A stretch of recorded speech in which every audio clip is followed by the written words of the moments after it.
18절 보도록 하겠습니다. 18절 한 절만 보도록 하겠습니다. 다 같이 한 목소리로 읽도록 하겠습니다. 그가 그 피조물 중에 우리로 한 첫 열매가 되게 하시려고 자기의 뜻을 따라 진리의 말씀으로 우리를 낳으셨느니라. 아멘. 진리의 말씀으로 우리를 낳으셨느니라 라는 제목으로 말씀을 전하도록 하겠습니다. 야고보에게 편지를 받고 있는 그 성도들은요, 지금 로마 전역에 흩어져 있었어요. 흩어져 있는 가운데에서 여러 가지 시험들을 당해서 힘들어하고 있는 가운데 있었습니다. 그래서 야고보는요, 시험의 문제를 다루는데 정죄하거나 가르치려고 하지 않았어요. 오히려 그들을 위로하면서 격려하면서 그 길을 걸어갈 수 있도록 도와주고 있었습니다.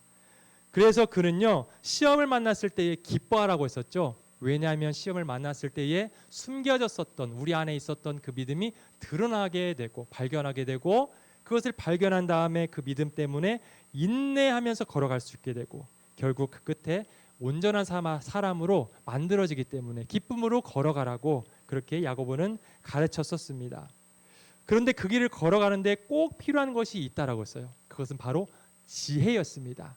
하나님께서 그 시험을 주신 이유, 목적, 의도를 알고 기쁨으로 그 길을 걸어가야 하기 때문에 하나님께 시험을 만날 때에 지혜를 구하라고 그렇게 권면을 했었습니다. 근데 하나님께 지혜를 구하고 살아가야 되는데, 지혜를 구하지 못하는 것과 그리고 시험에 드는 궁극적인 그 이유가 무엇인가? 바로 두 마음이라는 것을 책망하면서요, 헛된 자랑을 갖지 말고 한 마음으로 하나님을 섬기고 따라가라고 그렇게 가르치기까지 했습니다. 그렇게 한 다음에 이제 오늘 본문 12절로 이어지는데요, 그 시험의 길을 끝까지 견디는 자에게 하나님께서 무엇을 주시는지 그것을 다시 한번 이제 말을 하고 있습니다. 오늘 본문의 시작도요, 시험으로 시작을 해요. 시험을 견디는 성도들에게 세상의 부나 성공은 헛된 것이니까 내려놓아라, 이렇게 지식적으로 가르친다면 성도들은요, 그 말씀을 마음속에 잘 새길 수가 없었을 겁니다. 왜냐하면 지금 힘든 상태였기 때문에 그런 당연한 뻔한 소리는 쉽게 들리지 않았을 거예요. 그래서 야고보는요, 더 긍정적인 이유를 내밉니다. 12절 말씀인데요, 12절에서 시험을 참는 자는 복이 있나니라고 하고 있습니다. 시험을 참으면 너희들에게 복이 있을 거야, 이렇게 긍정적인 것을 그들에게 알려주면서 달려갈 힘을 주고 있습니다. 지금 시험이 끝이 아니라는 것, 그리고 그 길을 견디는 너희들은 나중에 큰 복을 받는 사람이라고 그렇게 시작을 하고 있습니다. 그들이 받는 복은요, 미래적인 복도 있고요, 그리고 현재적인 복도 있습니다. 먼저 미래적인 복을 살펴보면요, 12절 이제 하반절에 보면은 생명의 면류관을 받을 것이다 라고 하고 있어요. 그들은 생명의 면류관을 나중에 받게 될 것입니다. 당시에 이제 그리스 로마 시대에 그 올림픽이, 운동 경기가 많이 있었는데 유명했는데요, 그 운동 선수들은 힘들게 운동을 한 다음에 그 경기에서 치열하게 견뎌서 마지막에 상을 받게 됩니다. 월계관을 머리에 쓰게 돼요. 그것처럼 성도들이 지금 이 힘든 시험을 인내로 견디다 보면 나중에 하나님께 생명의 면류관을 받게 된다는 것을 가르쳐 줍니다. 그런데 그것은요, 그때 당시 운동 선수들이 받는 월계관과는 차원이 다른 거였어요. 월계관도 받을 때 정말 기분이 좋았을 겁니다. 예뻤을 거예요. 하지만 그 월계관은 시간이 지나면 시들어 버립니다. 여러 트로피나 여러 가지 상들도요, 처음에는 번쩍번쩍 거리겠지만 나중에는 빛이 발하겠죠. 상할 거예요. 그러한 것들과는 차원이 다른 거예요. 하나님께서 시험을 견딘 그 성도들에게 나중에 주는 것은요, 영원히 썩지 않을 그 영원한 것을 그들에게 주시겠다고 하나님께서 말씀하셨습니다. 그래서 바울도 인생의 끝자락에서 이렇게 고백을 하죠. 디모데후서 4장 6절에서 8절 말씀인데요, 디모데에게 인생 말년에 바울이 편지를 쓰면서 이렇게 말을 합니다. 나는 선한 싸움을 싸우고 달려갈 길을 마치고 믿음을 지켰다. 그러한 나에게 앞으로 무엇이 주어지느냐? 바로 나를 위해서 의의 면류관이 주어질 것이다 라고 그렇게 디모데에게 말을 하고 있어요. 그런데 그것은 나뿐만이 아니라 나와 같이 그렇게 주님의 나타나심을 사모하는 모든 사람들에게 똑같이 줄 거야 라고 그렇게 자신의 소망을 말을 했습니다. 바울은 누구보다 참 많은 시련을 받은 사람이었어요. 큰 시험을 받았지만 그는 끝까지 그 길을 걸어갔는데요. 그가 그렇게 믿음을 포기하지 않고 끝까지 걸어갈 수 있었던 비결 중에 하나가 바로 이거였습니다. 나중에 주님께 받을 면류관, 그 상급을 생각하면서 그것에 대해서 확신하면서 그는 끝까지 걸어갈 수가 있었습니다. 그런데 이것은요, 바울만 받는 게 아니에요. 그 길을 끝까지 걸어가는 모든 성도들, 우리들도 포함됩니다. 우리들도 이 길을 계속해서 걸어가다 보면 나중에 우리 주님께서요, 썩지 않을 영원한 면류관을 우리 머리에 씌워 주실 것입니다. 이것을 우리가 생각하면서 이 길을 걸어가야 해요. 시험을 찾는 선도들에게는요, 이렇게 나중에 미래에 받을 것만 있는 것이 아니라 현재에 받는 복들도 있습니다. 시험을 견디는 과정 속에서요, 하나님이 우리 안에 심겨두신 것들, 그것들이요 이제 진짜 모습으로 드러나게 됩니다. 마치 씨앗을 심으면 씨앗에서 새싹이 나아가고 이렇게 열매가 맺는 것처럼 드러나듯이 시험은요, 우리 안에 있었던 그 생명이 바깥으로 드러나는 그러한 자리와도 같아요. 저는 예전에 그 동물의 왕국 같은 이런 프로그램을 많이 봤었는데, 그때 그 어떤 새인지는 잘 기억이 나진 않는데 절벽에서 둥지를 트고 사는 그 새들이었습니다. 근데 아래에서 부화돼서 이제 좀 자라나자 그 새끼들이 이제 절벽으로 떨어지는 거예요. 그 떨어지기 전까지 그 새끼 새들이 얼마나 무서웠을까요? 왜냐하면 정말 높은 곳이었어요. 여기에서 만약에 내가 날지 못하면 죽게 되는 거거든요. 떨어지기 전까지 그 새는요 정말 두려웠을 겁니다. 그런데 신기하게도 떨어지면서 날개짓을 하는데 날더라고요. 그때에서야 그 새는 발견한 겁니다.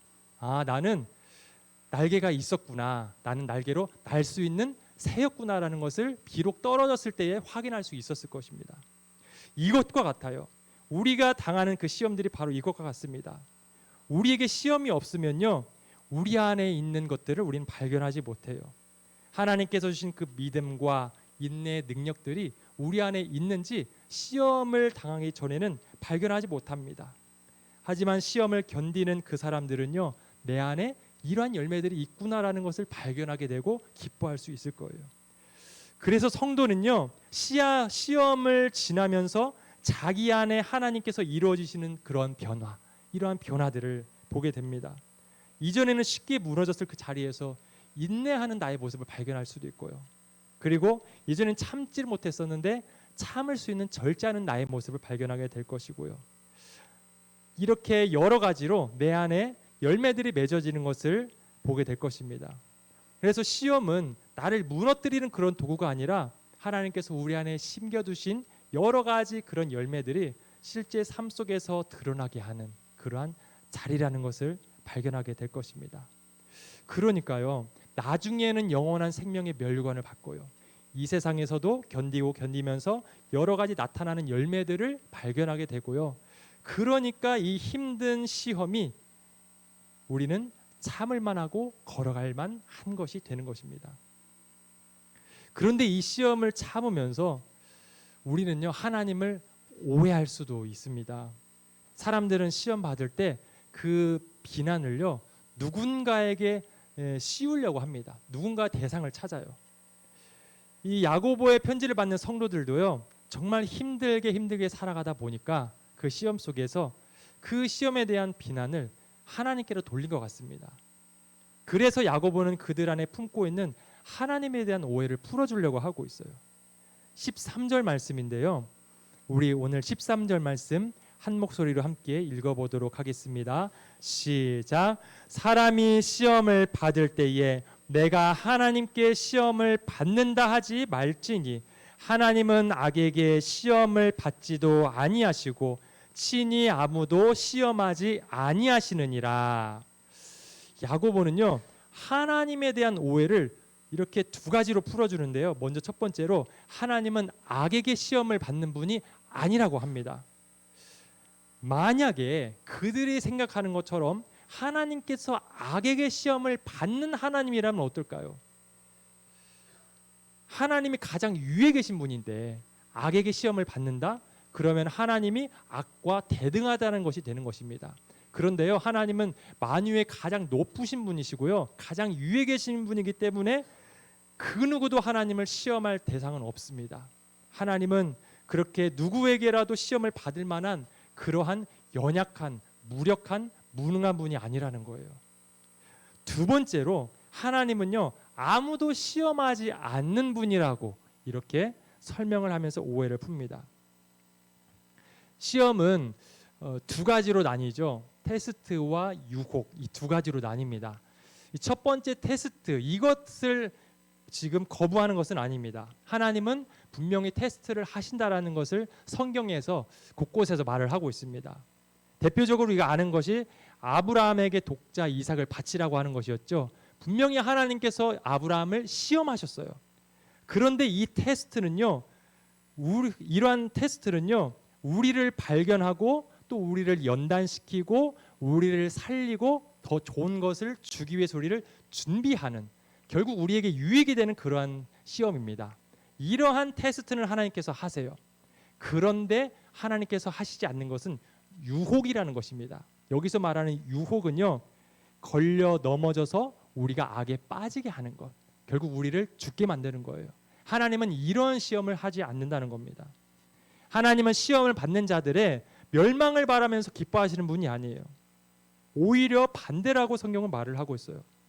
예레미야 29장 11절에서 13절 말씀에 나중에 우리 성도님들이 한번 찾아보세요. 여기 보면요, 너희를 향한 나의 생각은 재앙이 아니라 평안이다라고 말을 하고 있습니다.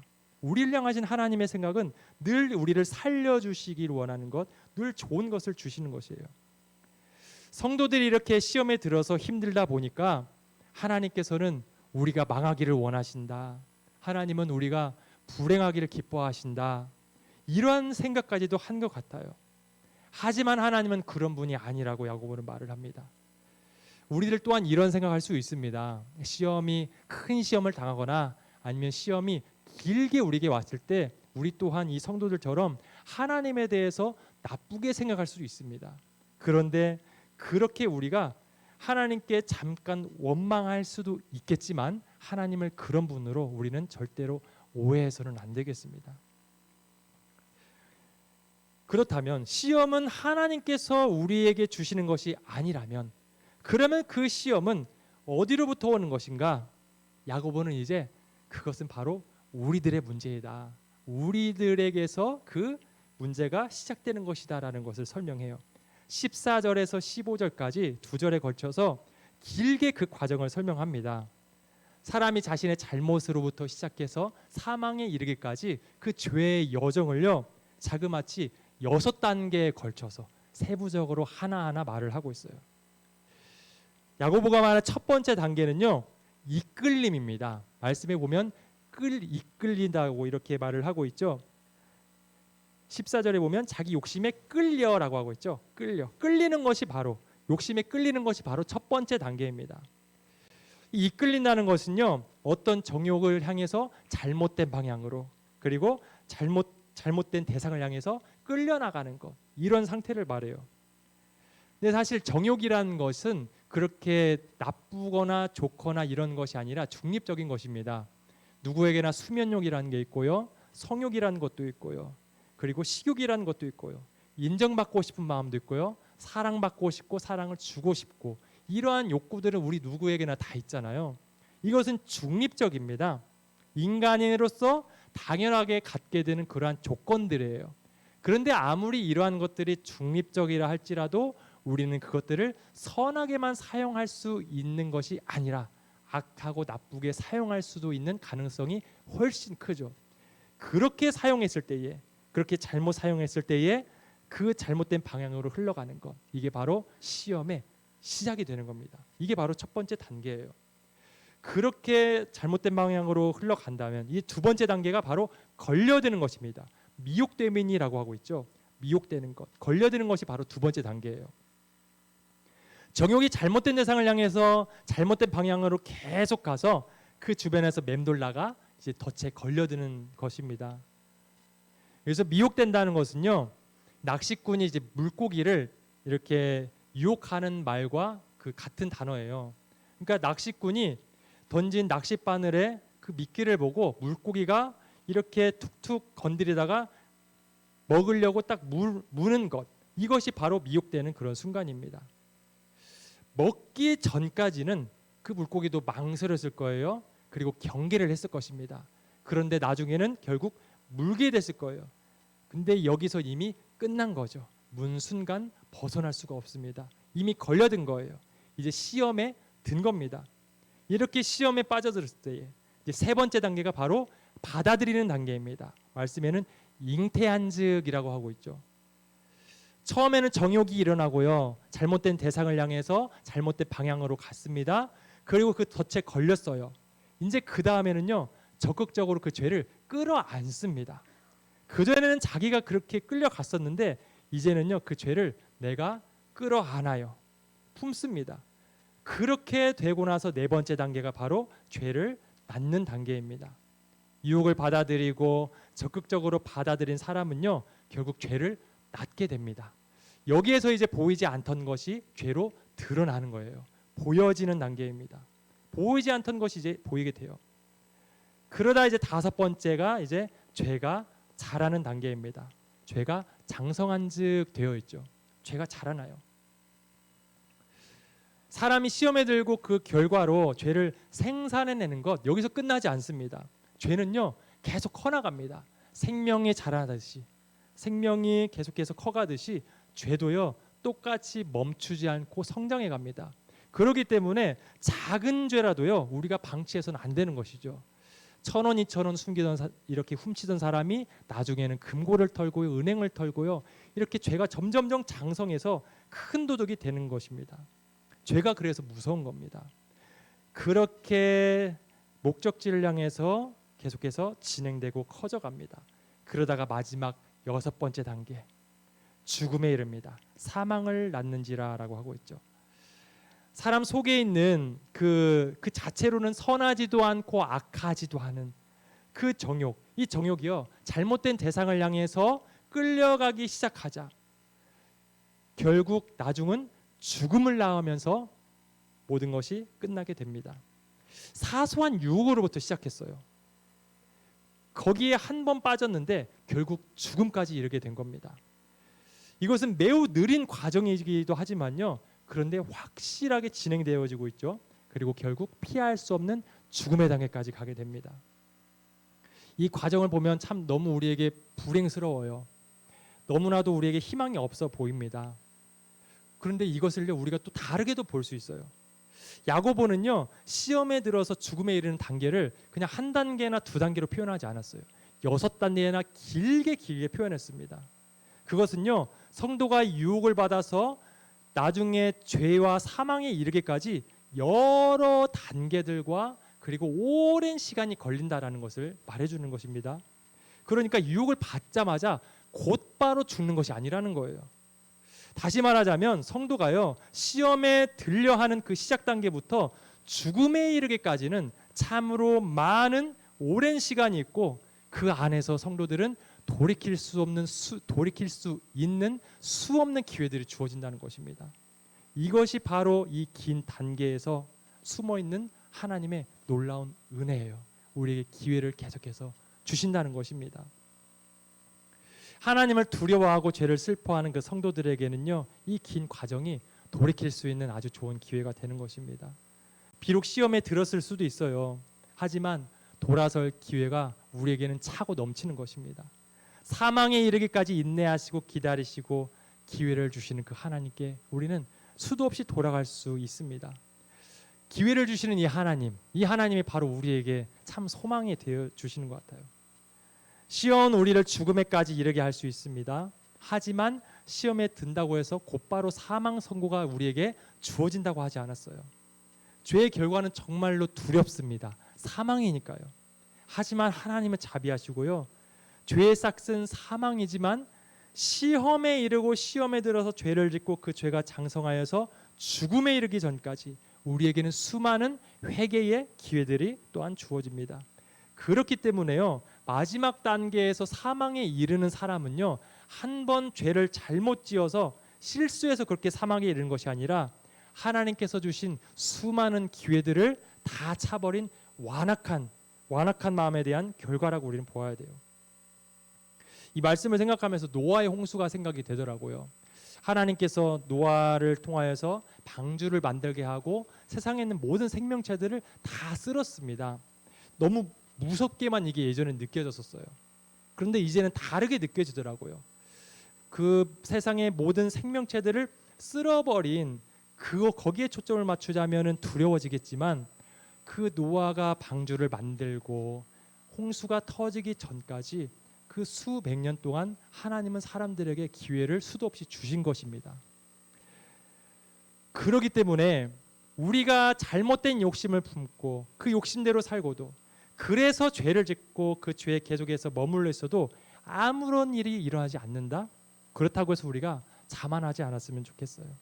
하나님의 인내와 긍휼을 업신여기지도 않았으면 좋겠습니다. 우리가 돌이킬 수 있도록 기회를 주시는 그 하나님을 우리가 끊임없이 바라봤으면 좋겠고요. 시험의 어느 단계에 우리가 있을지 모르겠습니다. 시작 단계인지 아니면 죄가 장성한 단계인지 모르겠지만 어느 단계든 우리는 돌아갈 수가 있습니다. 하나님께서 당장 우리를 치시지 않는 것은 죄를 가볍게 봐서가 아니라 우리가 돌이키도록 기다려 주시기 때문입니다. 그러기 때문에요, 미루지 말고요, 변명하지도 말고요, 하나님께 속히 돌아가는 우리 모두가 되기를 바랍니다. 야고보는요, 시험을 받을 때에 하나님께 그 탓을 돌렸었던 그 사람들을 향해서 그것은 하나님의 문제가 아니라 우리의 문제다라는 것을 지금 설명을 했습니다. 오해를 풀었어요. 그러므로 이제 16절에서 속지 말라라고 합니다. 왜냐하면 하나님은 성도들이 생각하는 것처럼 성도들을 악에 빠지는 시험을 주는 그런 분이 아니기 때문에 그런 생각에 너희들은 속지 말라라고 말을 하는 겁니다. 그렇다면 하나님은 어떤 분인가? 17절과 18절에서 이렇게 세 가지로 소개를 해요. 그렇다면 하나님은 어떤 분인가? 첫 번째로는요, 하나님은 온갖 좋은 은사와 좋은 선물들을 주시는 분이다라고 이제 설명을 합니다. 성도들에게 주어지는 모든 좋은 것, 이 모든 것은요, 하나님으로부터 오는 거예요. 하나님께서 우리에게 햇빛도 주시고 비도 주시고 계절을 돌게 하시고요, 우리의 삶을 붙드시고요, 우리에게 필요한 모든 것들을, 좋은 것들을 채워주시는 분이십니다. 가정도, 일상의 돌봄도, 믿음의 교제도, 이 모든 것이, 좋은 것은 다 하나님께로부터 온 거예요. 그 무엇보다 하나님이요, 우리에게 가장 좋은 거 주셨는데 그게 바로 우리 예수님이죠. 예수님 안 줬으면 우리가 어떻게 되었을까요? 너무나도 끔찍합니다. 예수님까지 우리 주셨어요. 가장 사랑하는, 영원 전부터 끊어진 적이 없었던 그 예수 그리스도, 그분을 우리에게 내어주신 분인데 어찌 우리에게 악한 것을 줄 수가 있으실까요? 하나님은 모든 좋은 것을 주시는 분이십니다. 그렇기 때문에요, 우리가 시험이 거셀수록 하나님을 원망하기보다 하나님이 누구신지를 우리는 붙잡아야 합니다. 우리가 신앙생활할 때에 모든 좋은 것은 하나님이 주셨지라고 생각하시고 모든 나쁜 것은 나 때문이지 이렇게 생각하면서 신앙생활을 하면요, 참 건강한 신앙생활을 할 수 있을 것입니다. 두 번째는요, 하나님은 온갖 좋은 것을 주시는데 변하지 않는 하나님이라고 이렇게 말을 해요. 17절에서 변함도 없으시고 회전하는 그림자도 없다라고 하고 있어요. 하나님은 스스로 이렇게도 했다가 저렇게도 했다가 이렇게 하는 분이 아닙니다. 해처럼 떴다가 졌다가 하는 분도 아니고요, 달처럼 보름달이 되었다가 반달이 되었다가 초승달이 되었다가 이렇게 변하시는 분도 아닙니다. 빛에 따라서 그림자가 변하는 것처럼 하나님은 그렇게 변하는 분이 아니라는 거예요. 하나님은 좋은 것을 주시는 분 맞습니다. 그런데 좋은 것을 주시는 하나님께서 언제는 좋은 것을 주시고 언제는 나쁜 것을 주시고, 이게 아니라요, 좋은 것을 주시는 하나님은요, 끝까지 일관되게 신실하게 꾸준하게 변함없이 좋은 것을 주시는 하나님이라고 이렇게 설명을 하고 있는 것입니다. 하나님은 이렇게 신실하신 분이에요. 우리에게 나쁜 것을 주시는 분이 아니고 변한 분이 아니라 온갖 좋은 것을 주시되 꾸준하게 신실하게 좋은 것만 주시는 변함없는 하나님이십니다.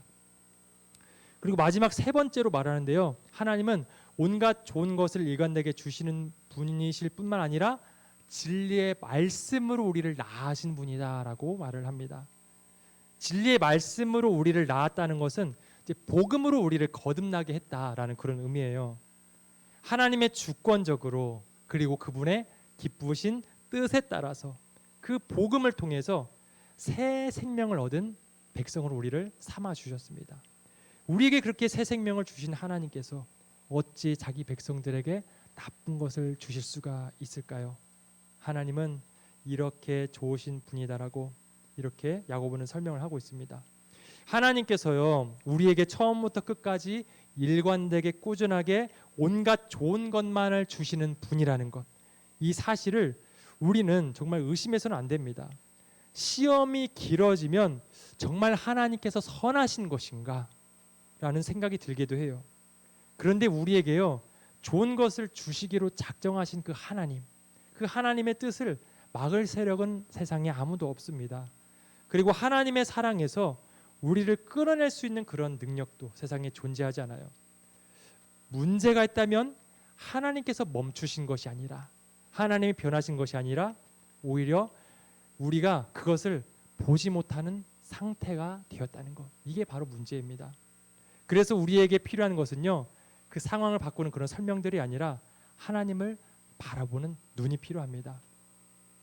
바울이 그래서 에베소 교회 성도들을 위해서 기도할 때에 에베소 1장 18절과 19절에 보면요, 하나님께서 지혜와 계시의 영을 너희들에게 부어 주셔서 하나님을 알게 하시고 영적인 눈을 열어달라고 그렇게 기도를 했습니다. 그러므로 하나님께서 좋은 것을 주시라는 분, 좋은 것을 주시는 분이라는 그 사실이 의심될 때요, 하나님이 변하신 것처럼 우리가 단정짓지 않았으면 좋겠습니다. 하나님께서 멈추시고 변하신 것이 아니라 그것을 바라볼 수 있는 우리의 눈이 닫히고 우리의 눈이 어두워져서 우리가 바라보지 못하는 것이기 때문입니다. 하나님은 오늘도 우리에게 좋은 것을 주시는 분이세요. 그러니까 우리가 해야 할 일은요, 결국 하나님에 대한 원망으로 결론을 내리는 것이 아니라 하나님은 지금도 우리에게 좋은 것을 주고 계시는데 저는 그것이 보여지지 않습니다. 저의 눈을 열어주셔서 좋은 것을 주시는 하나님을 바라볼 수 있도록 도와주세요. 지금도 온갖 좋은 것을 일관되게 주고 계시는 그 하나님을 발견하게 해주세요 하고 우리는 그렇게 기도를 해야 합니다. 그럴 때에 좋은 것을 주시는 하나님을 발견하게 될 것이고 우리는 하나님에 대해서 오해하지 않고 섬길 수가 있습니다. 야고보는요, 이제 18절에서 하나님께서 자기의 뜻을 따라서 진리의 말씀으로 우리를 낳으셨다고 했죠. 사실 이 문장이 야고보서 전체에서 핵심의 문장으로 우리가 볼 수가 있습니다. 성도의 삶은요, 내가 마음 먹어서 바뀌는 그런 삶이 아니죠. 하나님께서 새 생명을 주셔서 시작되는 삶입니다. 그래서 이제 야고보는요, 19절에서 이렇게 이어가고 있어요. 내 사랑하는 형제들아 너희가 알지니라고 하고 있습니다. 절대로 변할 수 없는 그 하나님께서 행하신 놀라운 일로 우리는 거듭나게 되었고요. 거듭난 백성들이기 때문에 이제 그것을 근거로 우리가 어떻게 살아가야 할지를 이제 그 다음부터 설명을 하고 있는 것입니다. 진리의 말씀으로 거듭난 백성들은요, 오늘 말씀에 보니까 19절에서부터 말을 하는데요, 말의 문제에서 근본적인 변화가 나타나야 한다라고 그렇게 말을 하고 있습니다. 야고보는요, 듣기는 속히 하라고 하고 있어요. 속히 하라는 것은 즉각적으로 빨리 하라는 거죠. 성도는 하나님의 말씀에 대해서 이제 듣는 그런 태도가 이제 달라져야 합니다. 듣는다는 것은 귀로만 듣는다는 게 아니라 귀로 듣고 순종하는 것까지 같이 포함하기 때문에 하나님의 말씀을 들었다면 즉각적으로 순종해야 된다라고 지금 말을 하고 있는 것입니다. 마치 하나님께서 아브라함에게 내 아들 독자 이삭을 데리고 모리아 땅으로 가서 그를 번제로 드리라라고 하신 그 말씀에 따라서 그 다음날 아침 일찍 일어나서 이삭을 데리고 그 아들을 가서 바치려고 했었던 그 아브라함의 즉각적인 순종, 이것이 바로 듣기는 속히 한다라는 그런 의미예요. 하나님의 백성들은 이렇게 살아가야 한다는 것입니다. 근데 속히 할 것이 있다면 또 더디해야 할 것이 있다라고도 말을 해요. 말하는 것과 성내는 것, 이 두 가지는 더디하라, 느리게 하라라고 이렇게 말을 하고 있습니다. 보통 사람은 남의 말을 듣는 것을 싫어해요. 반대로 자기 말을 하는 것을 많이 좋아합니다. 그렇게 하다 보니까요, 상대방의 말이 끝나지도 않았는데 가로채기도 하고 또 가볍게 말을 또 하기도 하고, 이렇게 급하게 말을 하다 보면 서로를 자극해서 서로 다투기도 하고, 그래서 다툼이 일어나서 관계가 깨어지기도 합니다. 아마도 그 흩어진 성도들 안에서는 서로 막 말을 이렇게 하다 보니까 분을 내기도 하고 성을 내기도 하고, 이렇게 여러 가지 문제들이 드러났던 것 같습니다.